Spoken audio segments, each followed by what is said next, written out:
Hello dear students, welcome you back for lecture number 10 on the topic system of particles and rotational motion. So today we are going to find moment of inertia of continuous bodies. So in the previous classes I had told you how to find moment of inertia of discrete bodies. So now today we are going to find moment of inertia of continuous bodies. I hope you know the difference between discrete bodies and continuous bodies. Continuous bodies are those where mass is uniformly distributed throughout that body.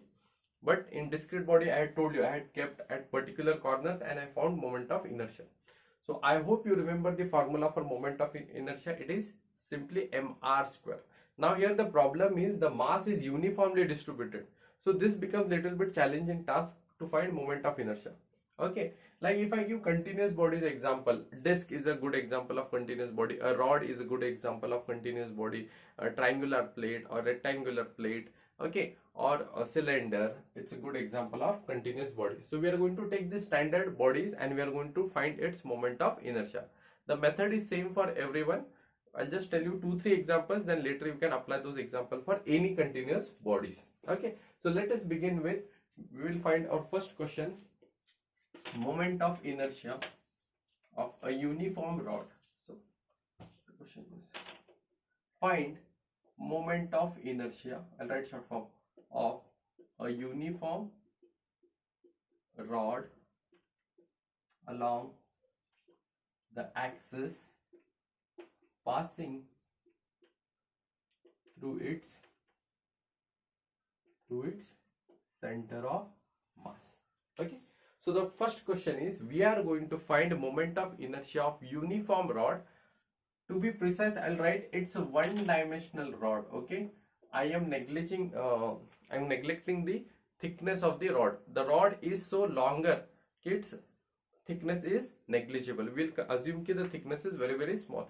We will assume it's a one-dimensional rod. So you have been given a rod of particular length L, and you are going to find a moment of inertia along the axis passing through its center of mass. Okay, so there is a rod and there is one axis, and about that axis it is rotating and it will give rise to moment of inertia, that we are going to find it. Okay, now how to do such kind of sums? Please assume it's a one-dimensional body. Okay, so now this is the rod of length L. Okay, and there is one axis. As you know, to find moment of inertia, it is very important to consider an axis. If you don't have the axis, you cannot find moment of inertia. Okay, so that axis I will give as Ix, and it is rotating about that axis. The length of this rod is L. Now here the problem here is the mass is not given. Unlike in the previous classes where mass was given, straight away we have to find mr square. You know formula for moment of inertia, simply substitute mr square. But here the problem is what mass you are going to consider. Yes or no? An axis plays a very important role here. Yes or no? So you cannot consider whole mass m. So what we do here is, we are going to take one small mass dm here. You can take anywhere, and we are going to consider that distance as x. Okay, now I am considering very small portion of this uniform rod at a distance x. Similarly, if I take one more small mass dm here, even that is at certain distance x, or I'll give name as x1, x2 and x3. Now these small moment of inertia, this small masses will give me small moment of inertia di. Yes or no? dm will give me di. This dm will give me di. So I am going to find moment of inertia of this smaller mass, and then I will integrate it. Once I integrate, I am going to get the moment of inertia of the entire mass. Now students studying in the first year, in the PUC first year, might find difficult to understand integration. I'll tell you certain basic idea about integration whenever it's required. Okay, then we'll see how it goes. Okay, whenever it is required, I'll tell you. So what, have you got the idea? We are going to consider this small mass, and that small mass will give me small moment of inertia. That small moment of inertia will integrate it. Integrate is nothing but summation. Okay, we are going to add it. Okay, and that all small integration, small moment of inertia will give me entire moment of inertia. Get the idea? Okay, have you understood? Okay, Now you know the formula to find moment of inertia. It is m equals moment of inertia I is equal to mr square. I is equal to mr square. So this is the standard formula for moment of inertia. And if there were more than one mass, then m1 r1, m2 r2, m3 r3 square, and so on. Yes or no? So this is a standard formula to find moment of inertia. Now this dm will give me small moment of inertia di. So di will be what? Dm r square. Di will be equals to what? Dm r square. Now I'm going to integrate it. Are you understanding? Understand the meaning of integration. Those who don't understand integration, you will study that in second. I'll just give you basic idea of integration. Okay, I'll tell you. You can note it down somewhere, so it will be very, because every time I cannot teach you integration. Okay. Now see, first thing, integration is what we do is we just sum up. There is summation of the things. Whenever there are small things, we just add them. Okay. Second thing, remember the sign of integration is this way. Okay. Or somewhat looks like S only. Okay. Now integration, the constant should be taken outside the integration sign, integral sign. So you should never integrate a constant term. Whenever you see a constant term, keep it outside the integral sign. Third thing, remember, integration comes with a limits. Not every time, not necessary, but here we are going to use the limits. Okay. Usually it will have two limits. One is upper limit and another one is lower limit. Whatever I am telling you, that you will study in second year in mathematics. Okay. I'm just giving brief idea because that we are going to apply upper limit and lower limit. And whenever you are going to solve the limits, always remember you should do upper limit minus lower limit. Got it? So here you will get one limit x1 and here x2. So this is lower limit, that is upper limit. You have to do upper limit minus lower, x2 minus x1. Are you understanding? And third thing, here we are going to use one standard formula for integration. Likewise, there are 25-26 formulas for standard formulas for integration. Out of one that we are going to use, integration of x raised to n dx will be what? N x raised to n plus 1 n plus 1.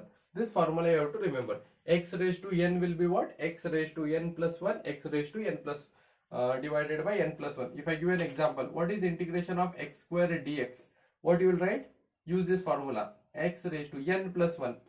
2 plus 1 will be 3 and n plus 1, 2 plus 1 will be 3. So that is the thing. So remember these rules, and these rules are we are going to apply it. Okay, once you understand these things become very easy, very clear. One more thing, I'll clear it now only. Okay. See, continuous bodies, whenever we take continuous bodies, it can be a one-dimensional body, two-dimensional body, and three-dimensional body. In that case, in one-dimensional case, if the body is one-dimensional, we consider it as a mass per unit length. Mass per unit length. Over unit length, how much mass is concentrated? And that mass per unit length is called as lambda. If it is two-dimensional body, it has length as well as breadth. So in that case, we call it mass per unit area, which we call it as sigma. And if it's 3D body, like a cylinder, if I give one-dimensional body, you can take this rod. Two-dimensional body, you take a disc or any thick plate. Three-dimensional body, you take cylinder, or you can take cone, or you can take volume. Okay, volume of any beaker or anything. So three-dimensional means mass per unit volume, which is given by rho. This thing you have to remember. Once you understand this and this thing, we are just going to substitute here. Nothing complicated, since it's first sum. So I'm giving you all the ideas. Only these ideas we are going to substitute. Okay. Don't worry much about integration. Once you go in second year, things will be very easy for you. Okay. What do we do in integration? We just sum. We just add everything. Constant should never be integrated. Integration sometimes may come with limits. It may limits in the sense upper limit and lower limit. While solving, take care you do that. Upper limit minus lower limit. Then one formula, standard formula, remember, x raised to n is x raised to n plus 1 divided by n plus 1. If this thing, what will be this? 4 and 4. Got it? One dimensional body lambda, mass per unit length. Two dimensional body sigma, mass per unit area. Three dimensional body rho. This is rho. These are all Greek letters. Mass per unit volume. Okay. So I want you to note it down somewhere. Okay, because every time we are going to use it, and I cannot write every time these things. Okay.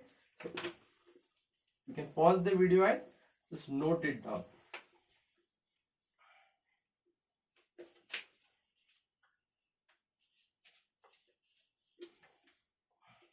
Now students, remember, we are going to find moment of inertia of this uniform rod.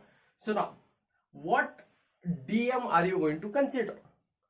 Because mass is everywhere different now. Though it is uniformly distributed mass, but it varies with this distance x also. Yes or no? So we need to take that small portion of that rod. If it has this mass dm, which is having thickness dx, okay, and that will give you moment of inertia di. Remember, then we are going to use that mass per unit length wala formula. You should know this thing. What is meaning of mass per unit length?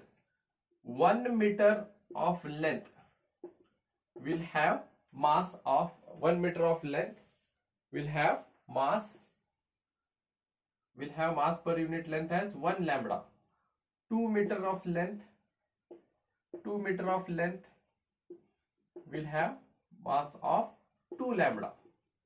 Similarly, 3 meter of length will have mass of 3 lambda.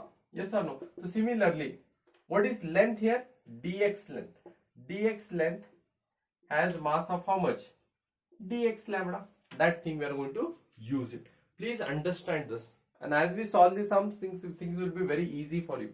Okay. So what is mass per unit length? Since it's 1D body, we are going to use mass per unit length. What is mass per unit length formula? Just now I wrote. Mass per unit length is lambda. And how you get mass per unit length? So here mass is what? Dm. Here length is what? Small dx. This small dm has small length dx. Are you understanding?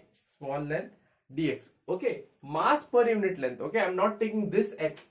This x is mr square wala x. I am substituting for this m. Are you understanding? So dx length will have dx lambda, mass per unit length. So now remember this formula. Lambda is mass per unit length. So lambda, what is mass here? Dm. This dm is concentrated as dx. Are you understanding? Please understand. This is my axis. From that axis, here mass is concentrated. That mass is concentrated over unit length. In this length, how much is the displacement? How much is that length? Dx. So what will be dm from here? Dm will be dx lambda. Are you understanding? Dm will be dx lambda. So now what I'll do is integrate equation 1. So after integrating, what you have to do? Integrate di dm r square. Now what limit you are going to integrate it? See here, this x is a variable. Okay, if the mass is here, as I told you, length of the rod is this much. So what I will do is I will divide this length into two parts, L by 2, and this side will be how much? Minus L by 2. There are two methods to solve this sum. You can find this L by 2 and then just whatever answer you get, multiply 2, because whatever is the moment of inertia this side, same will be that side. Yes or no? Or else you can put limit, upper limit and lower limit. Are you understanding? So if this length is L by 2, so this will be what? Minus L by 2. Because it is that side. I am just taking sign conventions. Have you understood? Okay. Now, so integration of di, this limit, have you understood? Minus L by 2 and plus L by 2. Okay. Now integration of di will give you I. Are you understanding? Now integration of dm r square. So what you will do? Minus L by 2 plus L by 2. Instead of dm, now what you will write? Dx lambda. Sorry, this should be x square, no, this should be x square dx lambda. Okay, have you understood? In formula I had given mr square, okay, but here I am considering x, so I have written xn. Okay, don't get confused with r and r. General formula it is r, but for my diagram I had considered x, so you should write here x only. Okay, or else if you are writing r, then differentiate with respect to r. Have you understood? So instead of dm I have substituted this thing, dm. So now I will be what? So what are the constant here? Lambda is constant. All of you agree with this? Lambda is constant, right? Mass per unit length will be constant. Mass, see here, this marker has a mass of 10 grams. So over unit length, it has a constant mass, yes or no? So 1 gram here, 2 gram here, means 1, 1, 1, 1, 1, total 10 grams. So over unit length, that mass will be constant, yes or no? So this lambda is constant, mass per unit length is constant. So remember the rule, integration of constant should not be integrated. So I'll take it outside, yes or no? So it was initially inside, now I'll bring it outside as per integration rule, minus L by 2 plus L by 2. So what is remained here? X square dx. Now find integration of x square dx. I'll erase this. Okay. So now find integration of x square dx. As I told you, remember, integration of x raised to n is what? X raised to n plus 1 divided by n plus 1. So now you substitute here. I will be what? Lambda minus L by 2 plus L by 2. X square will be what? X cube by 3 dx. Okay, so integration of this will be this. With respect to what you are doing, that is this. Have you understood? Okay, now second rule. Now lambda is what? Mass per unit length. Mass per unit length. Yes or no? I can write lambda as mass per unit length. Now x cube by 3. Now you have to substitute the limit. I had told you upper limit minus lower limit. What is upper limit? Plus L by 2. What is lower limit? Minus L by 2. Okay. Now I will be equals to what? M L. Now substitute, instead of x you are going to substitute upper limit minus lower limit. Now see how I do. Instead of x you are going to substitute upper limit first. Upper limit is what? L cube and L by 2, no, it will be 2 cube. X cube means L by 2 dot into 3, this 3, minus upper limit, this is I have substituted for upper limit, minus of minus will be plus. Yes, upper limit minus lower limit, but here minus of minus will be plus. Now what is lower limit? L cube, and this down we have 2 cube. X cube, no, it is x cube, so I am doing L cube by 2 cube. If it was x square, what I have done? L square by 2 square, and this 3 as it is. Yes or no? So I will be what here? M by L, L cube, 2 cube will be 8, 8 3s are 24 plus L cube 24. Are you understanding? Okay. You can pause the video and just note down the things whichever I am erasing. Okay. So now second, I will be equals to what? M L, L cube by 24. L cube by 24, is it not 2 times L cube of 24? All of you agree with this? So 1 L and 1 L gets cancelled. 2 1s are 2 12s are. So I will be what? M L square divided by 12. Okay. So have you understood? Now most of the student might find it difficult. Yes, because you have not studied integration. Once you understand the integration and once you understand the concept of mass per unit length, mass per unit area and mass per unit volume, I'll tell you 100% you can find moment of inertia of any given body. Finding moment of inertia of discrete body is a child's play. Anybody can find it. But finding a moment of inertia of continuous body, it requires little bit skills. Okay. And I'll tell you, the method will remain same now. Whenever we do the next sum, the method will remain same. Since it was first sum, most of them might find it difficult. But let me tell you, you will find it very easy as we do lot many sums. Okay. Have you understood? Okay. So please take care if it's one dimensional body, consider mass per unit length. It's two dimensional body, mass per unit area. So area will be what? Length into breadth. Here the breadth will also come there. Okay. Got it? Now next. You can pause the video and note it.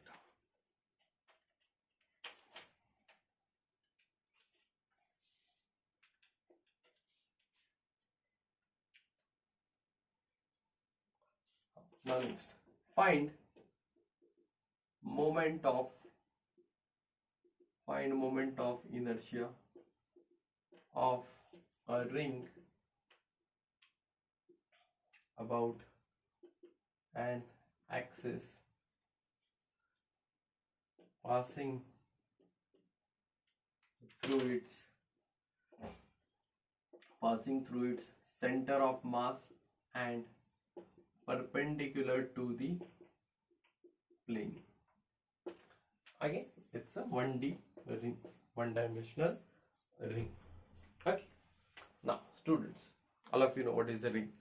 You have a ring, and along with that ring, suppose this is one ring, a negligible amount of thickness. This is my ring. And from that ring, there is one axis passing through its center of mass. The center of mass of that ring is here. So I'll give that it is here. Okay, it is rotating about this axis, the fixed axis. This one. Got it? Ix. Now, you are going to find moment of inertia of a ring which is passing from its center of mass and which is perpendicular to its plane. So ring is this way, the axis is perpendicular to its plane, and we are going to find moment of inertia. Now again, as I told you, method will remain same. Recall the first sum. What I did, I don't know what is the mass of this body, and you know that mass will change. Mass will not change actually, but when we change the distance with respect to that mass, the moment of inertia is going to change. So simple method is consider any small mass here and let it give a name dm. That dm will give you small moment of inertia di. So you know that what is moment of inertia and give that distance r here. Now one thing here, it is very interesting here. Unlike in the first example, the x was changing or r was changing. Don't go with the labelings, okay? You can write any words here, okay? The x was changing as the length was changing. But here, since it's a ring, you know that line drawn from the center of the circle, it's a circle only, right? Will be always equal at the surface of the circle. Means up to the perimeter, it's always the r will not change. R will remain same, yes or no? It's a circle, and from that center you draw any line to its, this r will not change. So radius will remain always constant. Yes or no? So, so here r is constant. So this dm will give you small moment of inertia at di. And what is the formula? Dm r square. Straight away I can write r square. Now next thing, I'll give this equation 1, and what I'll write? Integrate equation 1. So after integration, what I get? Di. I'm putting that sign, integration sign. Dm r square. So you need not put the limits here for r because r is always constant here. So di integration will be I r square. R is constant. As I told you, constant should not be integrated. R square will remain this way. And what is remain? Dm. So integration of dm. If I do integrate dm, if I take this small mass is dm, I'm going to get what? Once I integrate this, I'm going to get total mass m and r square. So this is the moment of inertia of a ring. Is it not a simple thing? It's not a simple thing. Very easy. Yes or no? Have you understood? Okay, copy. Second. So now let us find moment of inertia of another body. We will take now disk. So just substitute here moment of inertia of a disk. So find moment of inertia of a disk about an axis passing through its center of mass and perpendicular to its plane. Now, all of you know what is a disk. Don't confuse yourself with a ring and a disk. Okay, disk is a complete body, disk, and ring is a hollow thing. Now, since it's a disk, obviously it's a 2D object. So here now it's a not 1D object, it's a 2D object. So now I have a disk, okay, which has a mass m, and there is one axis passing from its center of mass, mass, and we are interested to find its moment of inertia. Now one thing I'll do a adjustment here. I am going to cut this disc into small rings. See, imagine a disc and I am just drilling it. Once I drill it at this side, at a particular center, as I go on increasing the diameter, I am going to get small rings. So one adjustment I am doing here is, you need to imagine I have a disc and I have a certain instrument key. I am converting this disc into small rings. Assume this is the center. From that center I have got this small ring of this thickness, of this small thickness, and let this distance be r. Let this distance be r from the center, and let the mass of that ring will be dm. Okay, let the mass of that ring will be dm. Okay, and the thickness is dr. Have you imagined I have a disc, I have made an adjustment, I have converted that disc into n number of rings. Okay, if I take small rings and if I just convert, if I take small ring, then little bit bigger, little bit bigger, little bit bigger, and I just like combine them, I'm going to get a disc. Yes or no? So what I have done is, I have taken one small portion of that disc which I have converted into a ring. Let r be the radius of that ring. Let dm be the small mass. Okay, if I take one more ring, one more small mass, dm, one more small mass, dm again will give you di, and let the thickness of that ring is dr. Have you understood this? Once you understood this, again things will be very easy. Then again go on applying. Okay, so I need now more space. I'll erase this. Shall I erase the diagram also? Have you understood? Okay, I hope you understood, right? I have something here, I can just tell you. This is somewhat called as disc. Okay, what I am going to take, I am just going to take a small portion of that disc. Okay, and I am going to get a ring here. Yes or no? I am going to get a ring here. You can imagine a hollow ring which has the thickness of dr from the center r and has a mass dm. Then I can substitute the formula. What is di? Di is equal to dm r square. Give this as equation 1. What you will do now? Integrate equation 1. So after integrating, what you are going to get? Di equals to integration of dm r square. Now since it's a 2D object, it's a disk, right? It's a 2D object. So here you have to consider a mass per unit area. Here you have to consider, I'll write here only, mass. You need not show this in the exam, okay? This is for the dm. What you are going to take? Dm. Okay, what you are going to take? Dm. Okay. Now, so mass per unit area is a sigma. So here sigma is mass per unit area, that is constant. What is mass here? dm, small a. And what is area? Area is what? Pi r square.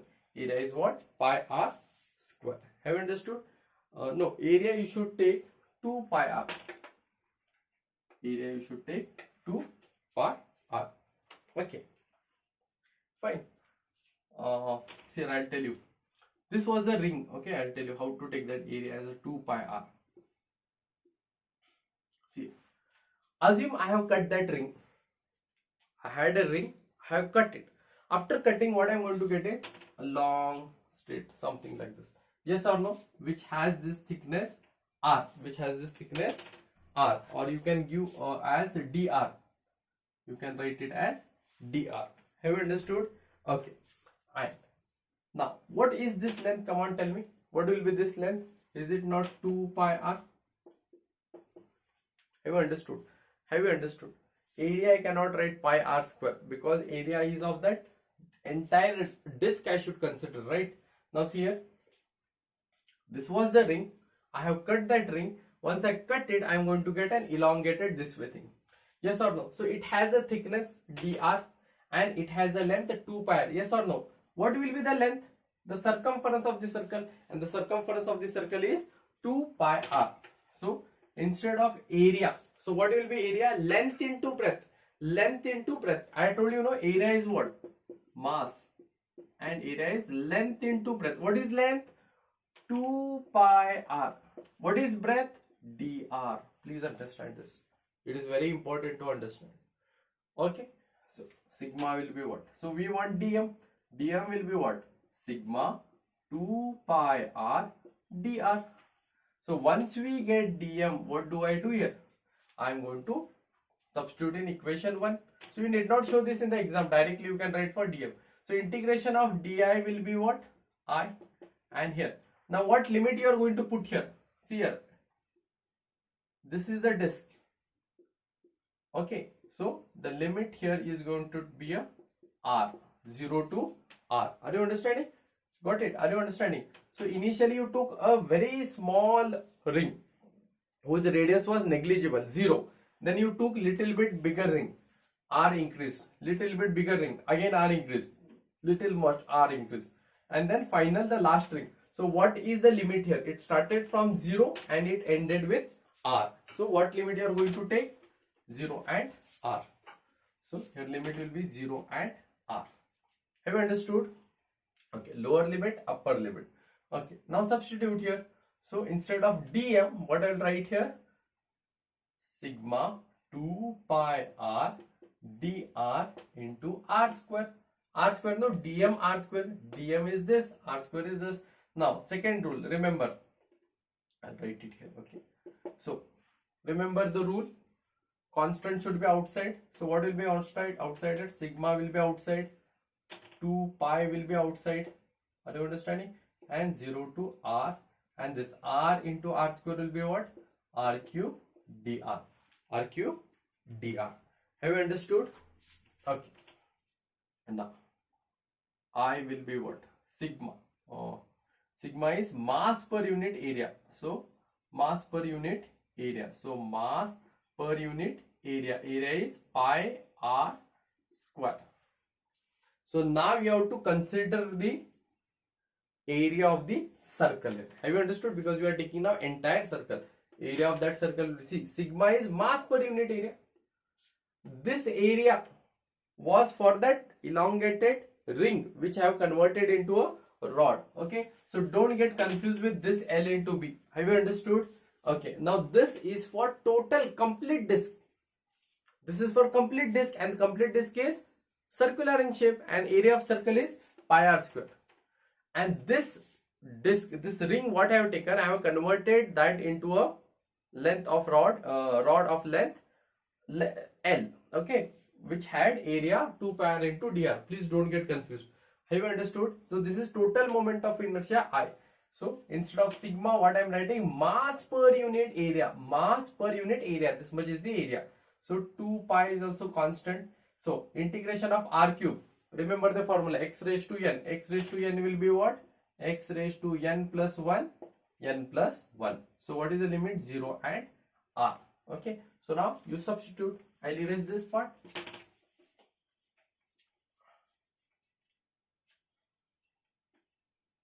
I'll do it here. Okay. So now substitute. I will be equals to what? So I'll cut pi and pi. Okay. So here 2 times m r square. So substitute upper limit minus lower limit. So instead of x, you are going to substitute now r. How many times? R 4 times divided by 4 minus upper limit minus lower limit. Lower limit is 0, and 0 upon anything will be what? 0. Have you understood? Upper limit minus lower limit. In the first case, what was happening? Minus of minus became plus. Have you understood? Upper limit minus lower limit. So I will be what? 2m. Shall I write capital R only? Because it's a total radius r. No problem. Or you can make this smaller so that they can cancel it each other. R square into r4 divided by 4. So now 2 1s are 2 2s are r square, and this 2 gets cancelled. So I will be what? I will be what? M r square divided by this 2. I is equal to mr square divided by 2. Have you understood? Have you understood? Is it very easy to understand? So in case of ring, I had got mr square, and in case of disk, I have got mr square by 2. If I ask you a question, out of ring and disk, who has maximum moment of inertia? What will be your answer? Ring or a disk? Obviously, it should be a ring. Okay, it's mr square, and here mr square by 2. So disk take lot of time to rotate. Moment of inertia is more, the resistive power is more. Okay, have you understood this? Okay, so remember, the method is very easy. You have to just consider a mass, point mass, integrate it, put the limits, and if it's 2D object, put mass per unit area, mass per unit area. It's a 1D object, put mass per unit length, and solve. You can solve any problem if you follow this technique, this method. Have you understood? Got it? Okay, so we'll stop it here. If possible, try to tell me what is moment of inertia of a rectangular plate, or you can tell me about cylinder if it's possible, or else I'll do it. Okay, you can take this as a homework. Okay, we'll stop it here. Thank you.